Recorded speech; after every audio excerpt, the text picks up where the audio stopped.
નમસ્તે. Hello students. આજના વિડીયોમાં આપણે યુનિટ નંબર 3 એનો આજે આપણે રિવિઝન કરવાનું છે.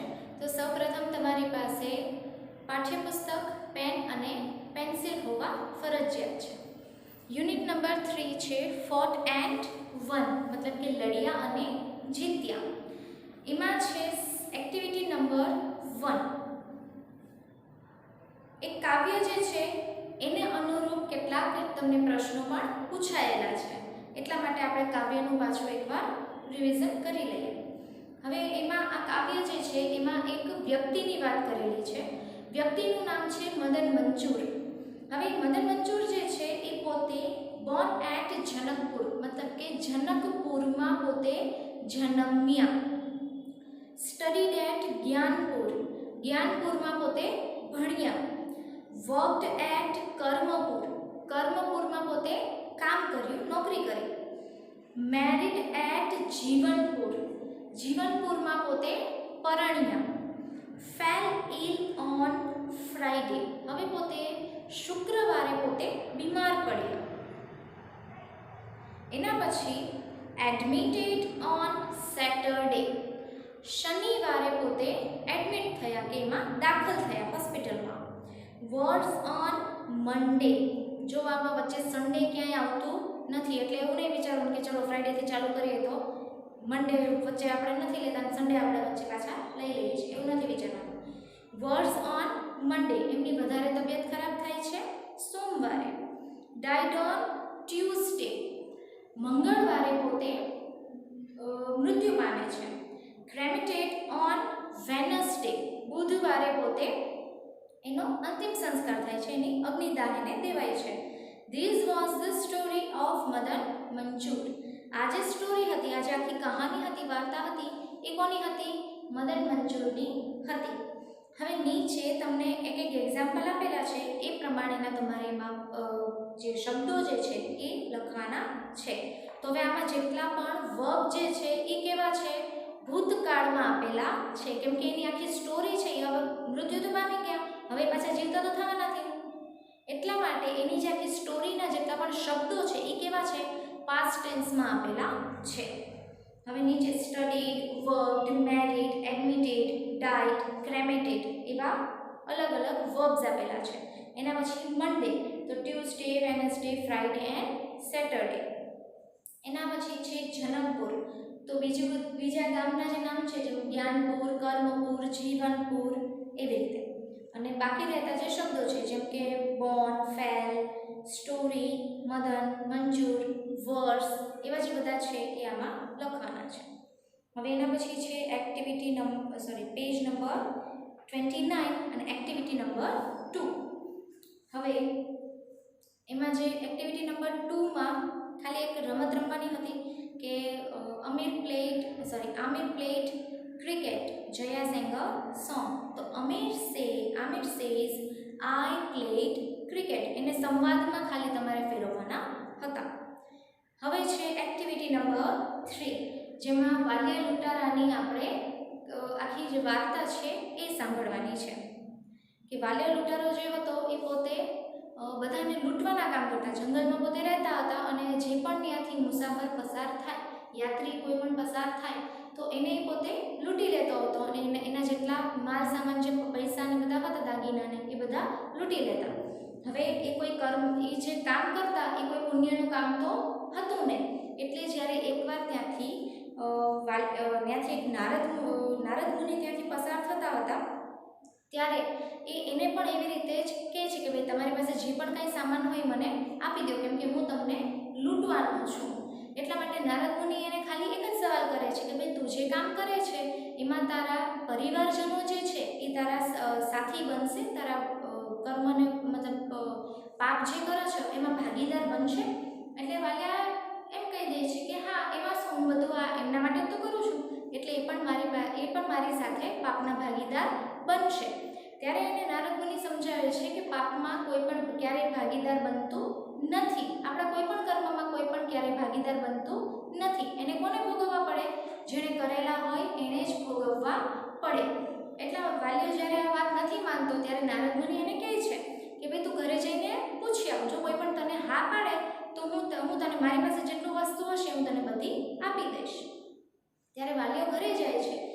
પત્નીને પૂછે છે, બાળકોને પૂછે છે, એના ભાભીને પૂછે છે, એના મમ્મીને પૂછે છે, ત્યારે બધા એને ના પાડે છે કે ભાઈ તું જે કામ કરે છે એનું પાપ તો માત્ર ને માત્ર તને જ મળવાનું છે, એમાં અમે કોઈ ભાગીદાર બની શકવાના નથી.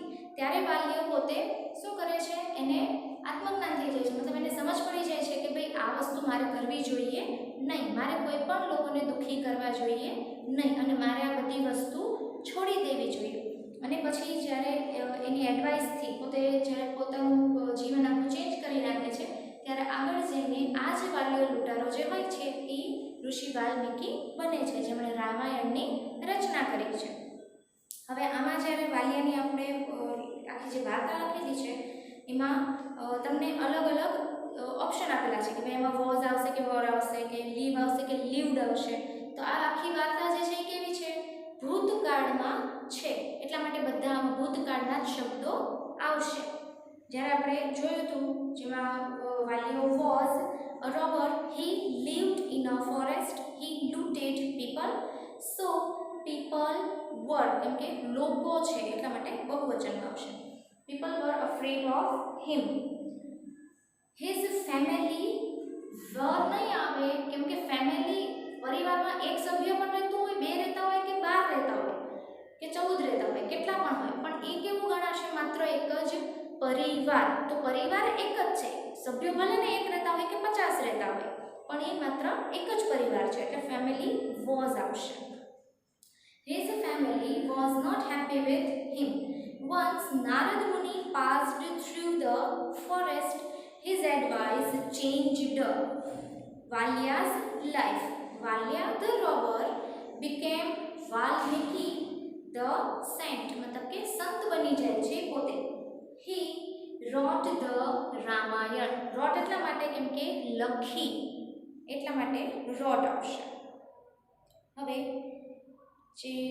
change the page, page number 30. હવે પેજ નંબર 30 ઉપર એક્ટિવિટી નંબર 4 આપેલી છે જે મેઇન તમારું લેસન છે, બિરજુ ધ બ્રેવ, બિરજુ બહાદુર.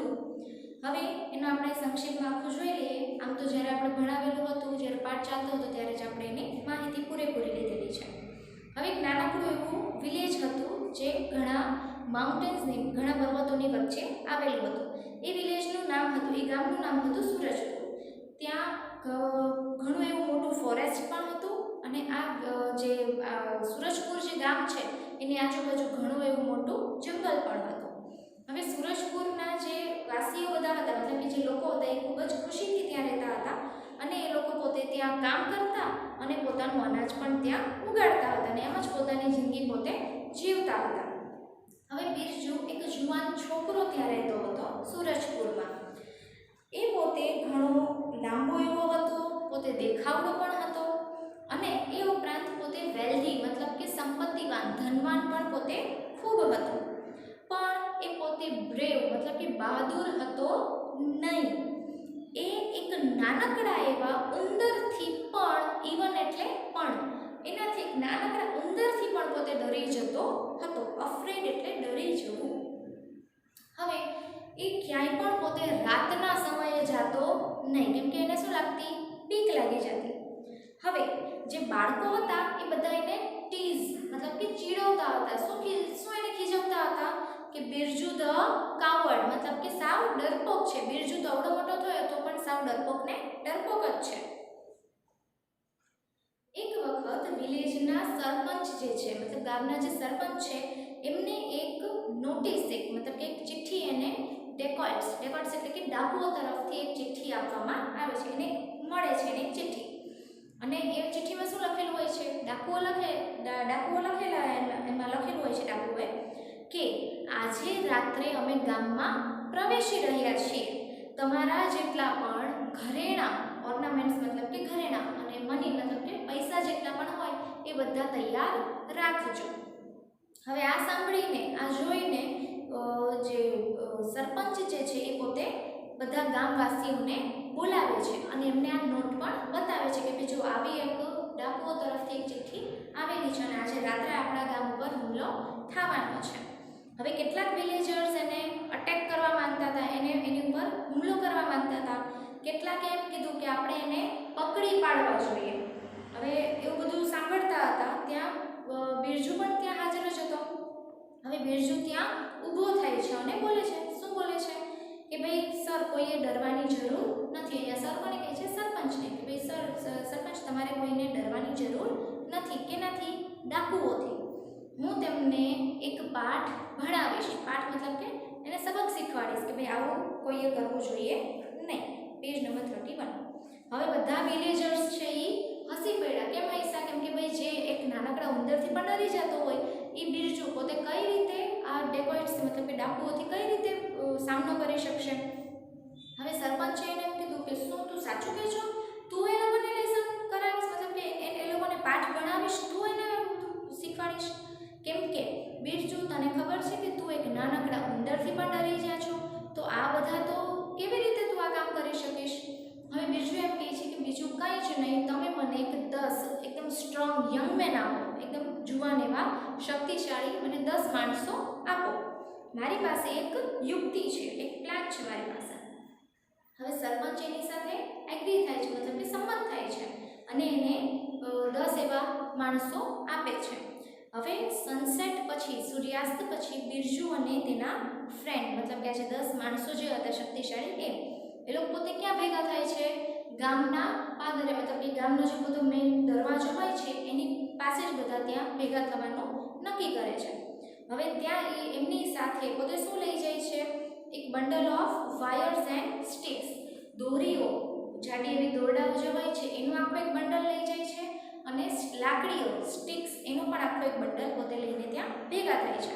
હવે લોકો શું કરે છે કે બે બાજુ રસ્તો જે હોય છે ત્યાં બંને બાજુએ ખૂબ જ મોટા મોટા ઝાડ હોય છે, જંગલ હોય છે એટલા માટે. તો એક ઝાડથી બીજે ઝાડ ત્યાં આખું રસ્તામાં પોતે વાયર બાંધી દે છે, મતલબ કે દોરડા પોતે બાંધી દે છે અને પોતે જે ઝાડવા છે એ બધાની પાછળ પોતે સંતાઈ જાય છે. હવે પહેલાં તો ખૂબ રાત થઈ જાય છે, ત્યાં સુધી કોઈ એકબીજા દેખાતા નથી, મતલબ કે એટલું બધું અંધારું છે કે કોઈ એને એકબીજાને જોઈ શકતા નથી અને ખૂબ સમય સુધી એ લોકો ડાકુઓની રાહ પણ જોઈ છે. જ્યારે ખૂબ જ મોડી રાત થઈ જાય છે ત્યારે કેટલાક ડાકુઓ ઘોડે સવાર થઈને, મતલબ કે ઘોડા ઉપર સવાર થઈને પોતે ત્યાં પહોંચે છે. હવે જેવા ડાકુઓ આ રસ્તા ઉપરથી પસાર થવા જાય છે કે તરત જ વચ્ચે આટલું બધું અંધારું હોય છે એટલે વચ્ચે કોઈ પણ જાતના દોરડા કે જે બાંધેલા છે એ લોકો જોઈ શકતા નથી અને તરત જ એ દોરડા ઉપર પોતે ફસાઈ જાય છે, મતલબ કે એનો ઘોડો ત્યાં સુધી પહોંચે છે અને તરત જ પડી જાય છે. હવે એક ઘોડો પડ્યો હોય તો એટલી સ્પીડમાં આવતો હોય કે તરત જ એની પાછળ બીજા બધા ઘોડા પણ પડવા લાગે છે. હવે એક પછી એક એ લોકો ત્યાં પડવા લાગે છે. હવે બિરજુ અને એના ફ્રેન્ડ્સ જે 10 માણસો હતા એ તરત જ ત્યાં આગળ આજુબાજુમાં ત્યાં સંતાયેલા હોય છે ઝાડની પાછળ, ત્યાંથી તરત પોતે બહાર નીકળી અને આ લોકોને બધાને ડાકુઓને પકડી પાડે છે અને સવાર અને અત્યારે રાત્રે જ બધાને પકડીને બધા એક ઝાડના થડ પાસે એ લોકો બધાને બાંધી નાખે છે. સવાર થયે તરત જ સરપંચ છે પોલીસને બોલાવે છે અને પોલીસ છે આ બધા ડેકોઇટ્સને, ડાકુઓને અરેસ્ટ કરી લે છે, ગિરફ્તાર કરી લે છે અને સરપંચ અને વિલેજર્સ જે બધા છે, મતલબ એ ગામવાસીઓ જે બધા છે એ બધું શું કરે છે? બિરજુને અને એના ફ્રેન્ડ્સને બધા અભિનંદન પાઠવે છે કે બહુ જ સરસ તમે લોકોએ કામ કરેલું છે, કેમ કે આપણા ગામને તમે લૂંટવાથી બચાવી લીધું છે. Now Birju was not Birju the coward, he was Birju the brave. હવે બિરજુને જે બાળકો બધા ડરપોક જે કહેતા હતા એ હવે ડરપોક નથી રહ્યો, પણ બિરજુ કેવો બની ગયો છે? હવે બહાદુર બની ગયો છે. હવે એક્ટિવિટી નંબર 5 એમાં તમને નીચે forest, brave, agree, tease, reply, congratulate અને અરેસ્ટ, તો એને અનુરૂપ આનો જો મતલબ થતો હોય એવું કયું વાક્ય છે એની સાથે તમારે એ વાક્યને જોઈન્ટ કરવાનું છે, જે આપણે પહેલાં જ કરી લીધું છે.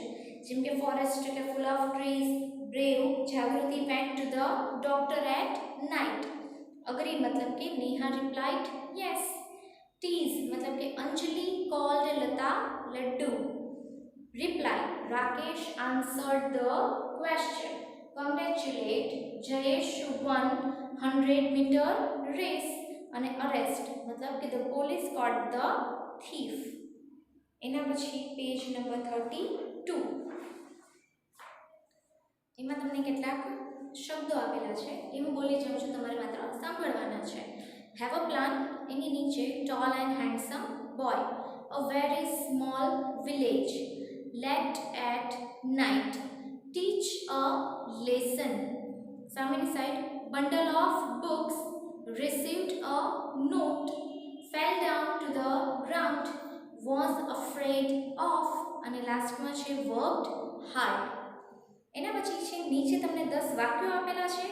હુ અને હુમ આપેલું છે. આવું પણ તમને પરીક્ષામાં પૂછાઈ શકે, કેમ કે હવે ગવર્મેન્ટની પેપર આવવાના છે તો એમાં આપણે નક્કી ન કહી શકીએ કે કઈ વસ્તુ પૂછાઈ જાય. એટલા માટે જ હુ અને હુમ આપેલું છે. તો હું મતલબ કે કોણ બોલે છે અને હું મતલબ કોને કહે છે. હું બોલું છું તો હું કોને કહું છું? તમને લોકોને હું કહું છું, એટલે હું હુમાં આવી અને તમે બધા વુમમાં આવ્યા. ચાલો, એમાં એની ઉપરથી જ વાક્ય છે કે પ્યોર ઓર્નામેન્ટ્સ રેડી. એ કોણ બોલશે? ડેકોઇટ્સ બોલશે. અને કોને કહેશે? સરપંચ. એવી રીતે આપણે બધા વાક્ય જોયેલા છે. એના પછી છે પેજ નંબર 33. એમાં વાક્યમાં છે activity number 7, true or false. કાં તો સત્ય હશે અને કાં તો અસત્ય હશે. તો ફોલ્સમાં જે ખોટું વાક્ય હોય એમાં ફોલ્સ લખવાનું છે, ખરા વાક્યમાં આપણે ટ્રુ લખવાનું છે. એના પછી એક્ટિવિટી નંબર 8 આપેલી છે.